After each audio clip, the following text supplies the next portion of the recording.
Somewhere far away, a young woman tires. Her dress is a deep blue with yellow flowers midnight. She's the beginning and end of mysteries. Closing the distance between kitchen and sitting room, she is drawn into the space on sounds of laughter from a joke her presence erases.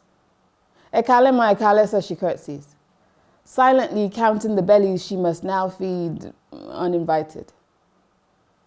The unmastered melody from air conditioners and generators rise in the stuffy Lagos air, but do not drown out her mother-in-law's voice, now coupled with a gaze roaming the atlas of her body. Tolu, kilo de, baoloma bimo, she thunders, as though falling pregnant is a gift she has chosen to withhold out of spite. The uncles don't want to be left out, so they join in. We have a daughter in London, same name as you. We tell her, be like Tolu Lagos. Long hair, manicured nails, goes to church. The house always smells like jollof rice, efo, dodo, hearty food. We tell her your stature blends vulnerability with an unthreatening measure of intellect, not like the opinionated chatback she uses to chase the men away. We tell her you are brains and beauty, drawing worlds from the tips of your fingers like your father. That's why you're successful, married at 22, living in a mansion. But you're embarrassing us now. 24, no children. Should we find him another wife? Tolu smiles a zip across the pain she wants to hail all over this woman. The uncles, her husband, sitting there silently, loving her like you do your favorite pair of shoes you wear outside even when the rain is torrential. She wonders how all her rage folds into duty at moments when logic would welcome a scream. She thinks about this Tolu London, what she looks or sounds like, how the conversation would unravel if she told the story, including all the bits the uncles miss out. That she is an architect denied the plans to her own life.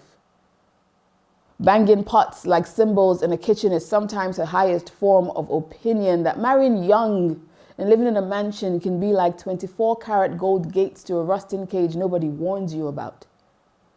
That beyond the endless guests and expectations, the weight of culture, that somewhere there is an empty beach that beckons, which she may never see, with enough sea to ease away the strain of a duty that aches.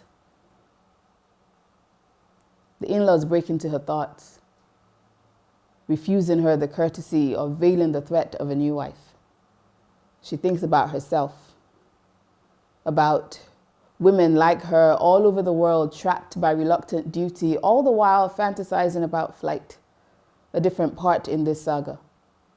After all, didn't a wise man once say, the whole world is a stage, and we are all just actors.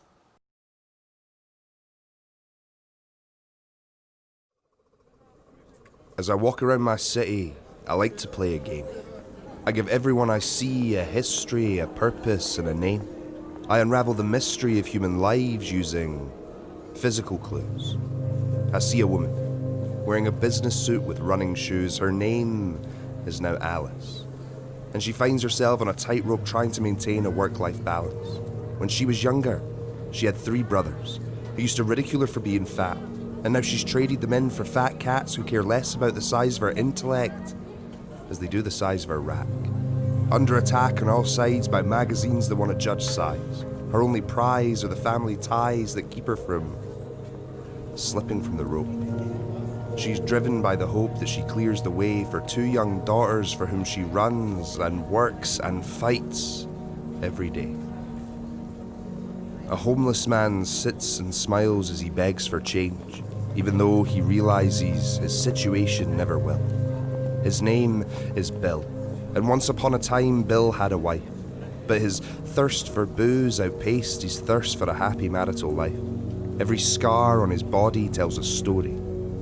The day he left, when he was first attacked, when he tried to go back, when he realized he had nothing left.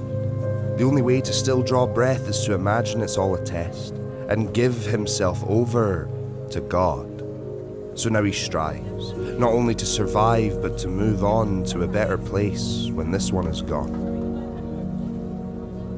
I see two people sharing a kiss, Stephen and Chris. They stand aware of stares that would judge a moment of beauty as something worth hating, but they couldn't care less. They are both blessed with family and friends who never had to consider that the quality of a person's character depends on the gender of their partner. They have faced much worse than stares and whispers. On nights out, drunken lads scream words like queer and fag. They contend with violence they know would end if only they would pretend to be something else. So now every kiss is a symbol of defiance. A hey, fuck you, come and try is a message ringing out in perfect silence. In a storefront window, I see the reflection of a man. And although I already know his name, I decide to carry on with the game. He is white, but his internal shade looks like it's been caught up in a Dulux paint fight. He flashes from serene cream to key lime green, a jealous smear on an otherwise flawless landscape scene. In his mind, there are red dots on every page, and he has long since forgotten whether they are from love or rage, but they leave him feeling pale and afraid. He is a man, but he'll never have his father's hands or be able to build the things that he can. In his home, there are no shelves on walls, no children's laughter ringing through halls, not because he doesn't have the strength to put them there, but because strong hands must be tempered by well-practiced care. He is born of the working classes, tries never to come blind to the suffering of the masses, looks out suburban windows past cloned homes to parts of the world where women are still murdered with stones for honour's sake, where fields are ploughed by cracked nails and backs break. So he hides, pristine nails inside a clenched fist, 'cause middle-class ignorance should never equal inner bliss.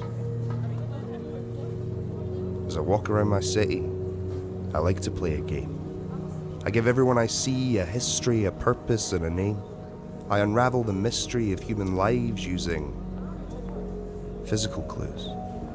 Now, most of my stories probably aren't true, but people are not puzzles to be solved following the picture on the box. We are fairy tales, struggle songs, sonnets, and arias. We are stories of pain and glory, and we're just waiting to be unlocked.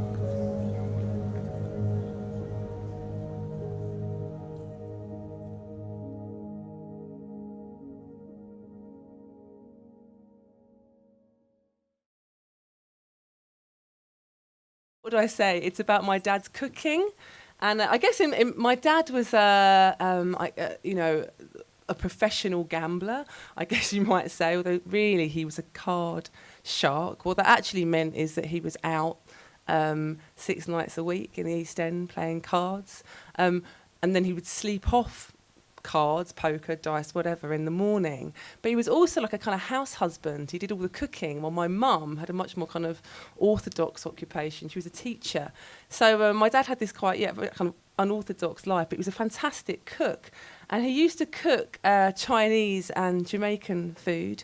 He was half black Jamaican and half Chinese. He grew up in Jamaica with his Chinese father. And his Chinese father taught him how to cook.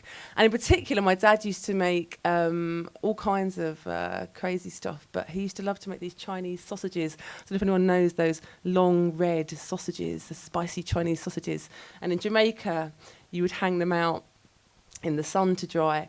But in Ilford, Essex, my dad would hang them on our washing line. So in this poem, I go back. It's quite weird, really, to kind of like imagine your sort of parents' erotic life. But I guess that's what the poem sort of does. But it also features the sausages, my mum and dad, the he and she, but also my racist nan, my mum's mum, who really, didn't like my dad very much. But it always makes me laugh, actually, that my nan moved out to Essex to escape the bleeding immigrants. But the immigrants were like really hot on her heels to Ilford. And then she ended up living, like she lived on the ground floor and then we lived upstairs. So like my parents sort of parading their miscegenation above my nan's head always sort of pleases me. Sausages. They hang from the washing line between the tea towels and bleached sheets. He has pegged them in neat clusters, dark fingers of blood and gristle, with twisted ends and oily skins. They flame against the trees. She smells them from the back door, ginger, clove and fennel. The house is quiet. He is hiding from her. Her mother told her not to marry a foreigner. You always wanted to be different, she hissed. Now this, he's black and old enough to be your father. The sausages are Chinese dragon red, the red of a chilli or a shamed face. They gather fire, drying on her line. This is Ilford, Essex, 1965. The neighbours eat mince and cabbage and talk about her.